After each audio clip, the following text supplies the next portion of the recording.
Hey friends, so what would you do if a mysterious illness suddenly swept through your house and took everyone you knew?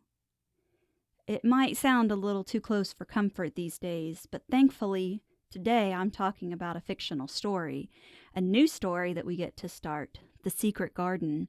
I'm very excited to share this story with you, and I know that some of the parts are going to probably be a little bit odd, but just remember that this book was written in 1911. So, hopefully, you will enjoy this as much as I did, and let's get started on chapter 1. Enjoy! The Secret Garden by Frances Hodgson Burnett. Narrated by Erin Robertson. Chapter 1. There is no one left. When Mary Lennox was sent to Misselthwaite Manor to live with her uncle, everybody said she was the most disagreeable-looking child ever seen. It was true, too. She had a little thin face and a little thin body, thin light hair, and a sour expression. Her hair was yellow, and her face was yellow because she had been born in India and had always been ill in one way or another. Her father had held a position under the English government and had always been busy and ill himself, and her mother had been a great beauty who cared only to go to parties and amuse herself with happy people. She had not wanted a little girl at all, and when Mary was born, she handed her over to the care of an ayah, who was made to understand that if she wished to please the Mem Sahib, she must keep the child out of sight as much as possible. So when she was a sickly, fretful, ugly little baby, she was kept out of the way, and when she became a sickly, fretful, toddling thing, she was kept out of the way also. She never remembered seeing familiarly anything but the dark faces of her ayah and the other native servants, and as they always obeyed her and gave her her own way in everything, because the Mem Sahib would be angry if she was disturbed by her crying, by the time she was 6 years old, she was as tyrannical and selfish a little pig as ever lived. The young English governess who came to teach her to read and write disliked her so much that she gave up her place in 3 months, and when other governesses came to try to fill it, they always went away in a shorter time than the first one. So if Mary had not chosen to really want to know how to read books, she would never have learned her letters at all. One frightfully hot morning, when she was about 9 years old, she awakened feeling very cross, and she became crosser still when she saw that the servant who stood by her bedside was not her ayah. "Why did you come?" she said to the strange woman. "I will not let you stay. Send my ayah to me." The woman looked frightened, but she only stammered that the ayah could not come, and when Mary threw herself into a passion and beat and kicked her, she looked only more frightened and repeated that it was not possible for the ayah to come to Missy Sahib. There was something mysterious in the air that morning.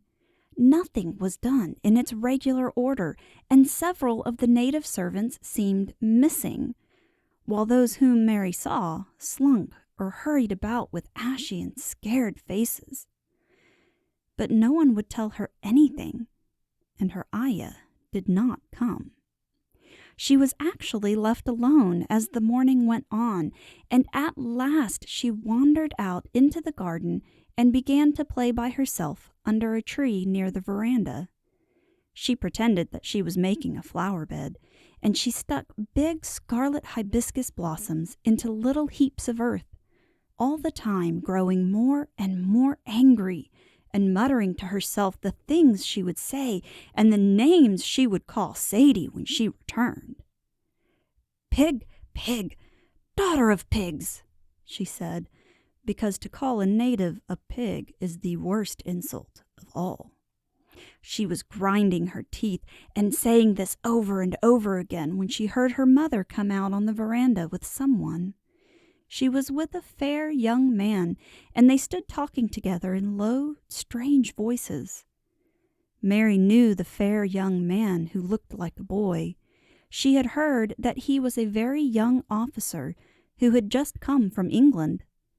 The child stared at him, but she stared most at her mother. She always did this when she had a chance to see her, because the Mem Sahib, Mary used to call her that oftener than anything else, was such a tall, slim, pretty person and wore such lovely clothes. Her hair was like curly silk, and she had a delicate little nose which seemed to be disdaining things, and she had large, laughing eyes. All her clothes were thin and floating, and Mary said that they were full of lace. They looked fuller of lace than ever this morning, but her eyes were not laughing at all.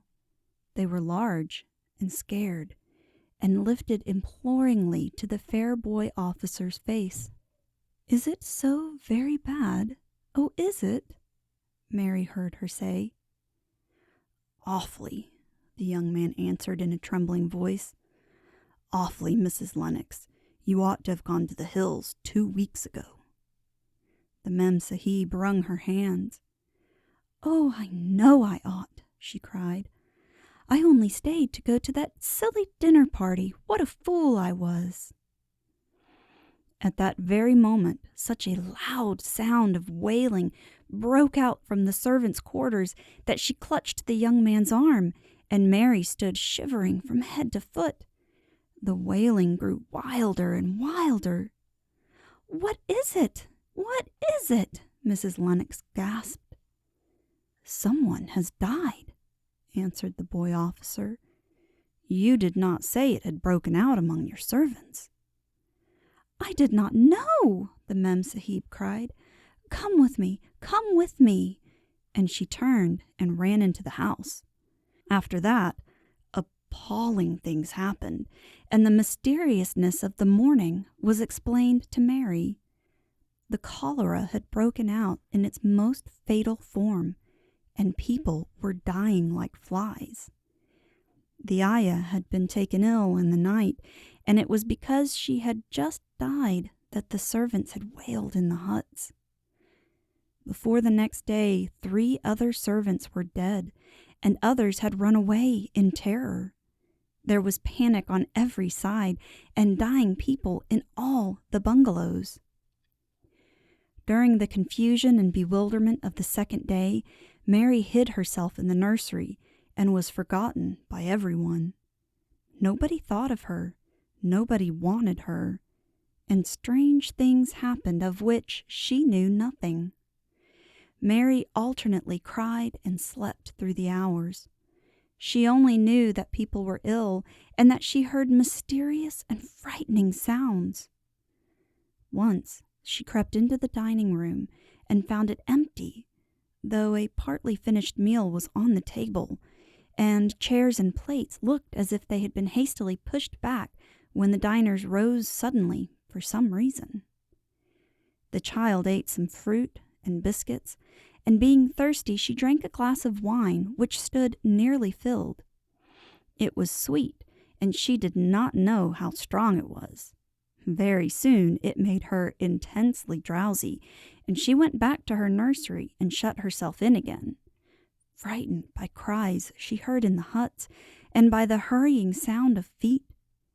The wine made her so sleepy that she could scarcely keep her eyes open, and she lay down on her bed and knew nothing more for a long time. Many things happened during the hours in which she slept so heavily, but she was not disturbed by the wails and the sound of things being carried in and out of the bungalow. When she awakened, she lay and stared at the wall. The house was perfectly still. She had never known it to be so silent before. She heard neither voices nor footsteps, and wondered if everybody had got well of the cholera and all the trouble was over. She also wondered who would take care of her, now her Ayah was dead. There would be a new Ayah, and perhaps she would know some new stories. Mary had been rather tired of the old ones. She did not cry because her nurse had died. She was not an affectionate child and had never cared much for anyone. The noise and hurrying about and wailing over the cholera had frightened her, and she had been angry because no one seemed to remember that she was alive.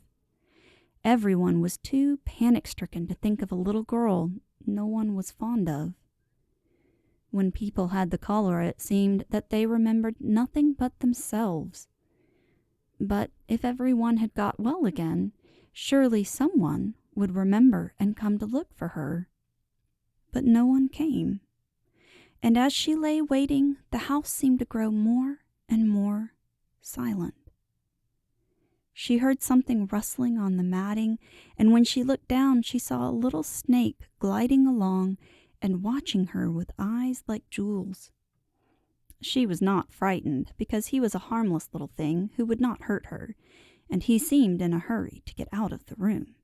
He slipped under the door as she watched him.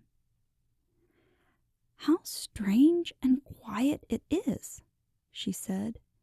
"It sounds as if there was no one in the bungalow but me and the snake." Almost the next minute, she heard footsteps in the compound, and then on the veranda. They were men's footsteps, and the men entered the bungalow and talked in low voices. No one went to meet or speak to them, and they seemed to open doors and look into rooms.